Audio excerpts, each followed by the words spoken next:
El logo no era Dios, eran los dichos de la creación. Es importante que te quedes hasta el final para que puedas entender qué realmente decían los judíos del primer siglo, qué quería decir el evangelista Juan en el Evangelio de Juan capítulo 1, versículo 1. Este es el segundo video en donde estamos desarrollando este tema. El primer video lo puedes ver en mi canal de YouTube. Ahora, recordando los conceptos, vamos a ver la palabra en arjé, que significa también en el hebreo bereshit, significa en el principio, y la palabra logos en griego, que era lo que significaba en la mente, en la mentalidad hebrea. Recuerden que bereshit era esa capacidad creadora del eterno, esa capacidad en donde él hablaba y las cosas se hacían, ¿sí? Entonces esa expresión que salía era el logos. Entonces, ¿qué pasó? Los sabios en el primer siglo se estaban discutiendo sobre cómo el mundo había sido hecho. Entonces ellos decían que había sido hecho con 10 dichos, ¿sí? Pero cuando preguntaron por qué había 9 dichos en el Génesis, contaron y habían en efecto 9 dichos. Ellos dijeron que el 10º dicho y el principal, que era la raíz por la cual se creaba todo lo demás, era bereshit. Entonces vamos a contar los dichos en Génesis capítulo 1. Génesis 1.3, Génesis 1.6, Génesis 1.9, Génesis 1.11, Génesis 1.14, Génesis 1.20, Génesis 1.24, Génesis 1.26, Génesis 1.29. Cuando usted busca esto en su Biblia dice, y dijo Dios, y dijo Dios, y dijo Dios. Ellos contaron 9 dichos que en hebreo es maamarot. 9 es maamarot. En singular es ma'amar. Entonces habían 9 expresiones. Y ellos dicen que faltaba una. Entonces los sabios concluyen que el dicho que faltaba era la palabra bereshit. En efecto, ellos dicen, y dijo Dios, ¿de dónde sacamos el 10º? En Rosh Hashanah 32a está esto en los escritos de los judíos del primer siglo. Ellos dicen que era bereshit, el dicho que faltaba. Entonces, significa en el principio, dice, también era un dicho. Entonces, bereshit, en el principio significa, era la expresión, era el dicho, era el logos, era el verbo, era la palabra que hacía falta. Estamos haciendo un recorderis del video anterior. Bien, aquí está, bereshit hayá ma'amar. En el principio era el dicho. Esto era lo que se estaba discutiendo en ese tratado de ética y moral llamado el Tratado de los Padres, en Pirkei Avot 5.1. Entonces, en griego es en arjé, en hologos, que también significa en el principio era el logos. Y en español lo tenemos aquí, en el principio era el logos. Con esta frase es que inicia el Evangelio de Juan, el evangelista de Juan, su primer capítulo en el verso 1. Entonces, bereshit, realmente bereshit era el primer dicho. Dice el principio de la creación, el dicho encriptado. ¿Por qué encriptado? Porque dentro de bereshit no era igual a la fórmula de los 9 dichos restantes, que era y dijo Dios. Entonces, bereshit tenía algo diferente, algo encriptado dentro de él, ¿sí? Pero él era el dicho principal, el dicho creador, pero guardaba dentro de él algo interesante, ¿cierto? Bien, entonces, bereshit, según los sabios, dicen que era el dicho fundacional, por la cual surgió todo lo demás, y que todo lo demás por eso fue hecho, por esa causa. ¿Me explico? Y todo lo demás realmente subsistía en ese dicho fundacional. Los demás dichos que eran y dijo Dios eran operativos. ¿Ok? Entonces, hay un profeta que dijo algo bien interesante y que fue analizado por muchos sabios también del primer siglo, y era el profeta Jeremías en el capítulo 33, versículo 2. Dice, así ha dicho Jehová que hizo la tierra, Jehová que la formó para afirmarla. Jehová es su nombre, clama a mí y yo te responderé y te enseñaré cosas grandes y ocultas que tú no conoces. Aquí habían varias cosas que los sabios cuestionaron, ¿sí? Entonces, vamos a ver, dice Jeremías 32:2, sigue analizando, dice, presenta a Yahweh como el que hace. ¿Sí? Eso está en el 32:2 de Jeremías. El que hace, el que forma, el que establece y añade. Te mostraré cosas grandes y ocultas. Los sabios lo relacionaron con el hecho de que la creación no estaba cerrada definitivamente. Y yo me quedé pensando porque el Señor dice, y acabó todo y lo bendijo en gran manera. Entonces, ellos dicen que según el profeta, ellos estaban diciendo, los sabios lo relacionaron con el hecho de la creación, que la creación no estaba cerrada definitivamente. Todavía había un dicho oculto, algo por revelarse en la historia. Qué tremendo, qué tremendo. Nosotros a veces, los cristianos del siglo XXI, desechamos material, historia de los judíos del primer siglo. Y jamás vamos a poder llegar a lo que realmente el autor del primer siglo quiso decir. Si despreciamos estas cosas, tenemos que acercarnos a esas escrituras para poder entender lo que realmente dijeron los escritores, autores de estos libros del Nuevo Testamento. Entonces, vamos a ver dos personajes, dos sabios. Dice Rachi. Rachi, este comentario se encuentra en las ediciones tradicionales de Rachi sobre los profetas Neviín, en el pasaje de Jeremías 33:2. Él hace un comentario. El comentario dice, él explica que la expresión, esta que está aquí, que hace, que forma, que establece, está en participio presente, no en pasado. Por eso se entiende que el Eterno sigue haciendo y formando el mundo. Entonces, Rachi entendía que estos conceptos de hace, forma, que establece, él decía que el Eterno sigue haciendo y formando el mundo. Increíble, o sea, como que la creación no había terminado. Entonces, hay otro sabio del primer siglo, también Radak, dice, esto está en Perush, el Neviín, comentario de los profetas, en el lugar correspondiente a Jeremías 33:2. Entonces él dice que este pasaje muestra a Dios como el que sostiene continuamente la creación. No basta decir creó en el pasado, sino que cada día forma y mantiene al mundo con su providencia. Tremendo. Entonces, mire esto, la previsión del Eterno. Yo pensaba en esta palabra, previsión, o sea que el Señor está visualizando lo que va a hacer. Acuérdense que está en Bereshit, ¿sí? Bereshit, en el principio. Él está visualizando, proyecta. Él es Dios, Él es el Eterno, todo lo sabe. Y su infinito amor, en su infinito amor, su creación, su poder creativo, Él ve todo. Imagina, le dio ese amor, libertad al hombre, a la creación, al hombre, libre albedrío, y Él ve todo. Y pone en las manos del hombre la decisión para obedecer, pero también el Eterno sabía que estaba la capacidad para fallar, ¿sí?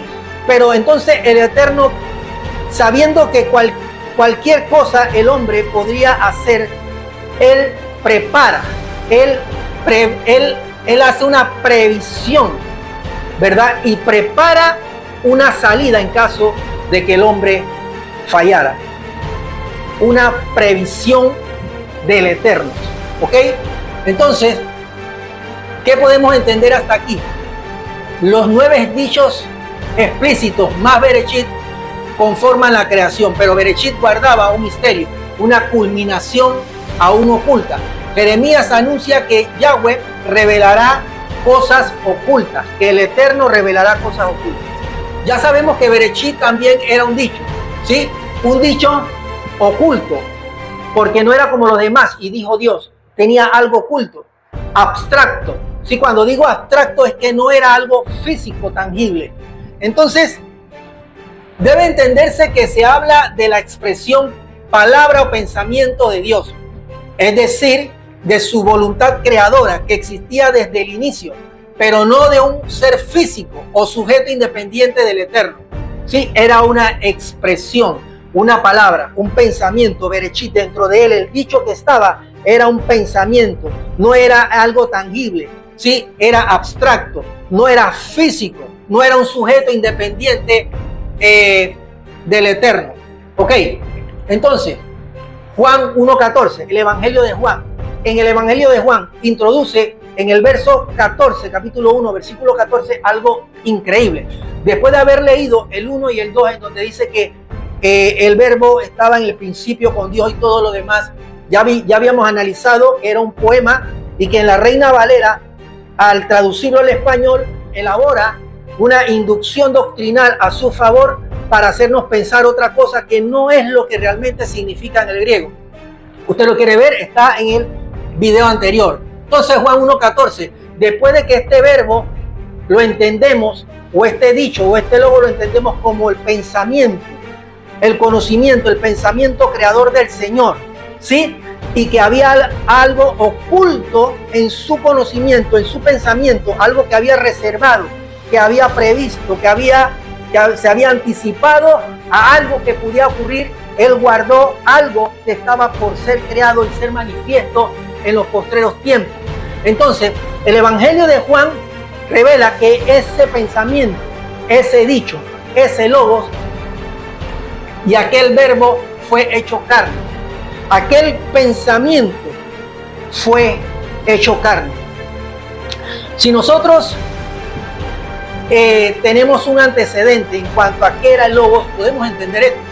Se hizo carne en una persona, en la cual Dios pone en sus hombros Torah, pone responsabilidad y le da autoridad. Su nombre es Yeshua.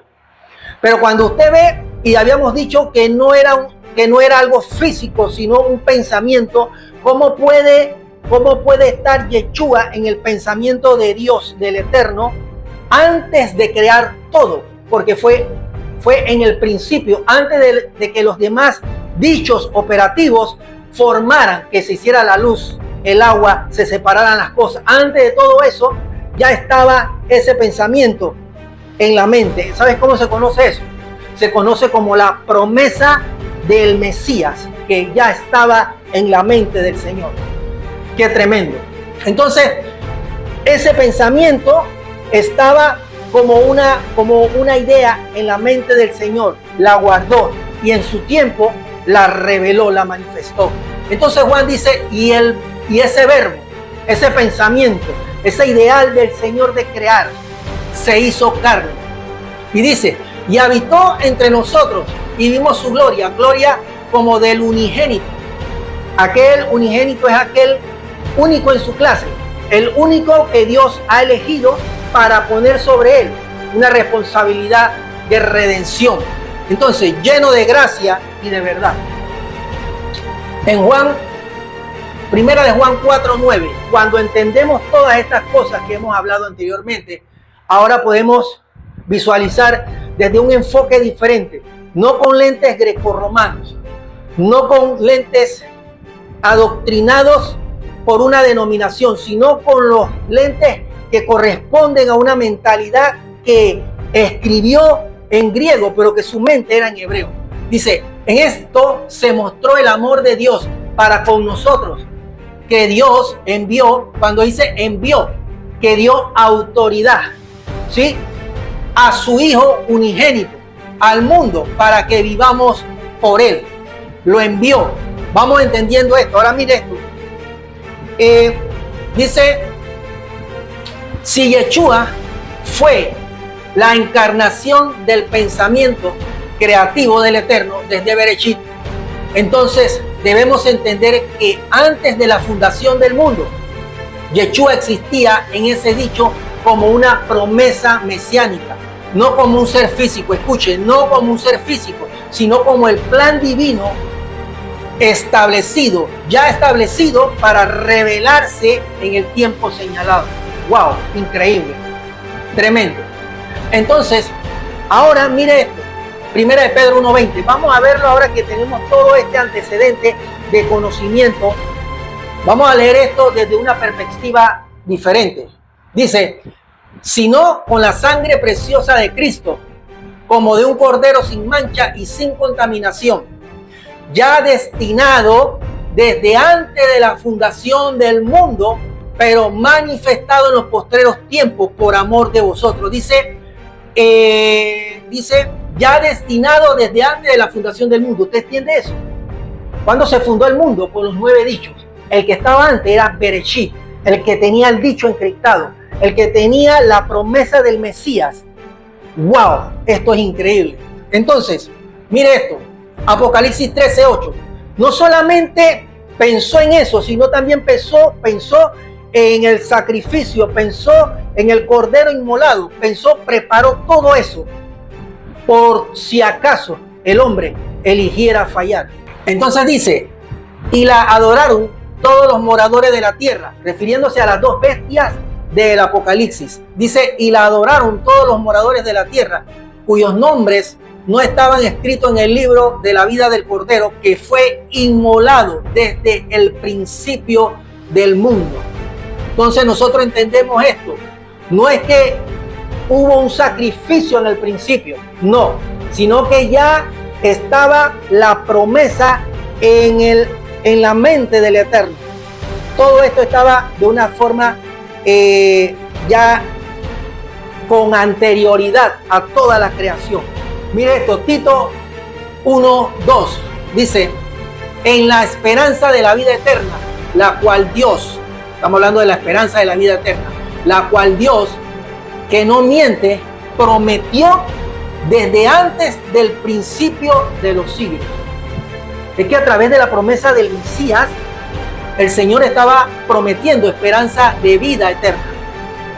Y eso fue desde antes de los siglos, que empezaran los siglos. El tiempo fue en el principio. ¿Dónde? En Bereshit, el que tenía encriptado un dicho oculto. Entonces, Colosenses 1:17 dice, porque en Él fueron creadas todas las cosas.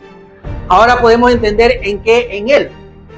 En Él, en su promesa que ya existía desde el principio, fueron creadas, porque todo fue creado por Él, por esa promesa que había, fue creado por Él. Y también fueron creados tronos y reinos para que Él un día reinara. Todo fue creado con anticipación en la mente creadora del Señor, ¿sí? Entonces dice, porque en Él fueron creadas todas las cosas, las que hay en los cielos y las que hay en la tierra, visibles e invisibles, sean tronos, wow, sean dominios, sean principados, sean potestades, todo fue creado por medio de Él, de la promesa que había en el principio, encriptada en Bereshit, y para Él, ¿sí? Para que Él un día también reinara. Y Él es antes de todas las cosas, y todas las cosas en Él subsisten. Ahora yo puedo entender esto de una forma diferente. Y yo puedo ver esto con otro tipo de lentes. Porque no tengo ahora los lentes grecorromanos que yo tenía por muchos años en forma de dogma. No me permitían ver estas cosas como realmente el autor quería que la viera. Entonces, Yeshua, como promesa, era la previsión del Eterno. Porque cuando Dios decide crear, Él su amor lo deposita. El amor sin límites, sin cercos, de tal manera que el hombre tuviera libertad para decidir. Pero Dios dice, pero si Él elige desobedecer, yo tengo una salida para su redención. Y se llamaba una promesa en un Mesías que venía a futuro, y su nombre era Yeshua. Esa era la previsión. Ahora la provisión del Eterno fue cuando Él lo envió. No que lo envió de arriba, de un lugar celestial, sino envió significa que le dio autoridad. Sí, que depositó en Él su autoridad para que fuera Él el representante del Eterno en la tierra, ¿sí? Para dar salvación y redención a los hombres. Entonces, es increíble. Con esto yo espero haber aclarado muchas cosas.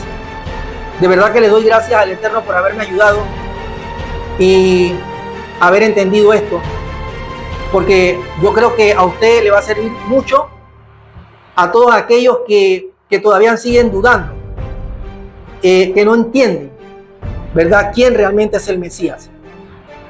Un hombre valiente, extraordinario, fuera de serie, 100% humano, descendiente del rey David, Sí, cumplió en su nacimiento con todo lo que le dio la ley legal de Israel para que él fuera el futuro rey de Israel. Espero haberle bendecido. Así que shalom, bendición, paz a tu casa. Recuerda hacer tu comentario, suscribirte si no lo has hecho, guardar el video para que lo vuelvas a escuchar y compartirlo. Shalom, bendición.